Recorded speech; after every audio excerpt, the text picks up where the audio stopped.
अगर आपके पास भी आलू और अंडे घर में पड़े हुए हैं तो जल्दी से जाइए और अफ्तार के लिए बनाइए ज़बरदस्त सी रेसिपी। अगर आप भी कुछ नया, कुछ टेस्टी, कुछ यमी और हेल्दी ट्राई करना चाहते हैं तो ये रेसिपी आपके लिए ज़बरदस्त होने वाली है। बहुत ही सिंपल और आसानी से बन जाने वाली ये रेसिपी, इंग्रेडिएंट भी बहुत सिंपल से हैं। तो चलिए जी स्टार्ट करते हैं। बिस्मिल्लाहिर्रहमानिर्रहीम।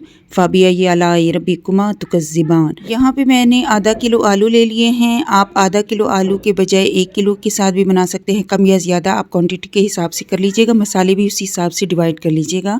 आधा चम्मच मैंने इसमें डाला है नमक और आधा चम्मच काली मिर्च पाउडर का और आधा चम्मच से थोड़ा सा कम दड़ा मिर्च यानी कुटी हुई लाल मिर्च।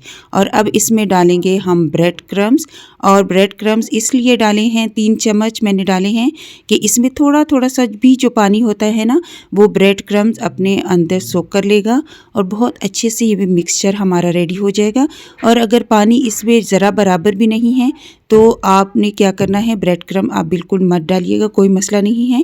लेकिन ब्रेड क्रम के डालने से इसका एक तो टेक्सचर बहुत अच्छा थिक सा हो जाता है और उसके अलावा इसका जो टेस्ट है वो भी बहुत ज़बरदस्त होता है।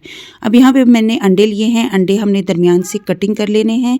आप चाहें तो पूरे अंडे भी ले सकते हैं। अच्छा, यहाँ पे स्टेप नंबर 3 की तरफ आते हैं। 1 कप मैंने बेसन लिया है, आधा टीस्पून मैंने इसमें नमक डाला है, आधा टीस्पून दड़ा मिर्च डाली है और थोड़ी सी मैंने काली मिर्च डाली है ताकि इसमें भी टेस्ट आ जाए। आप अपने हिसाब से कम या ज़्यादा इसमें मिर्च का लेवल रख सकते हैं। अब हमने इसको घोल लेना है इतना कि जब आप आलू के पकोड़े बनाते हैं ना, उसके लिए मिक्सचर जितना थिक रखते हैं उसी हिसाब से आपने रखना है। अब इसमें मैं एक इंग्रेडिएंट डालूंगी जो कि इसका मज़ा दोबाला करेगा।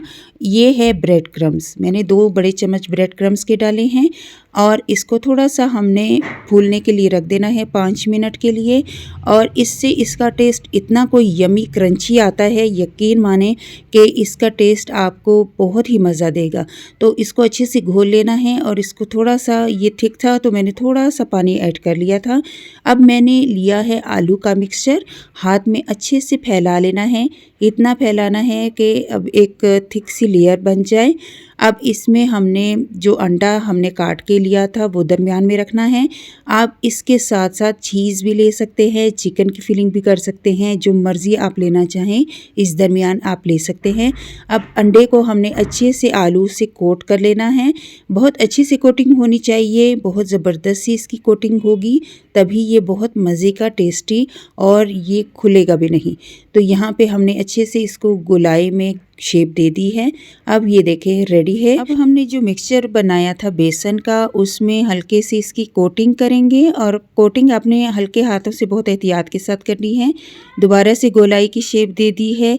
अब हमने नीम गरम ऑयल में इसको फ्राई करना है, क्योंकि तमाम चीज़ें इसकी पकी हुई हैं, कोई चीज़ भी इसमें कच्ची नहीं है, तो बहुत आसानी से ये रेडी हो जाता है, जल्दी ही तल के तैयार हो जाता है। आप देख रहे हैं कि मैं ऊपर से भी थोड़ी थोड़ी कोटिंग ऊपर से डाल रही हूँ ताकि बहुत अच्छे से इसकी कोटिंग हो। एक साइड से भी अच्छे से गोल्डन फ्राई करना है और फिर दूसरी जानिब से भी। और आंच हमारी जो है वो बहुत ज़्यादा हाई भी नहीं रखनी है और बहुत ज़्यादा लो भी ना हो।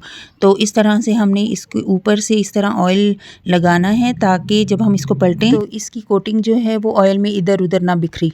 तो यहाँ पे ये देखें, इस तरह से बहुत ज़बरदस्त तरीके से ये हमारे गोल्डन फ्राई हो चुके हुए हैं। और इसी तरह से healthy, yummy and tasty recipes देखने के लिए मेरे चैनल का विज़िट लाजमी कर लीजिएगा। कोशिश मैं यही करती हूँ कि बहुत ज़बरदस्त तरीके से, इजी तरीके से और हेल्दी तरीके से आपको न्यू रेसिपी आसान तरीके से सिखाऊँ। तो ये देखिए, इसको कट करते हैं नीचे से। आप देखिएगा इतना कोई ज़बरदस्त इसका टेस्ट था, इतना यमी था, इतना टेस्टी था और मुंह में घुल जाने वाली ये रेसिपी है। आपने ज़रूर ट्राई करनी है। अगर आपके पास भी आलू और अंडे घर में पड़े हुए हैं तो जल्दी से जाइए और अफ्तार के लिए बनाइए ज़बरदस्त सी रेसिपी।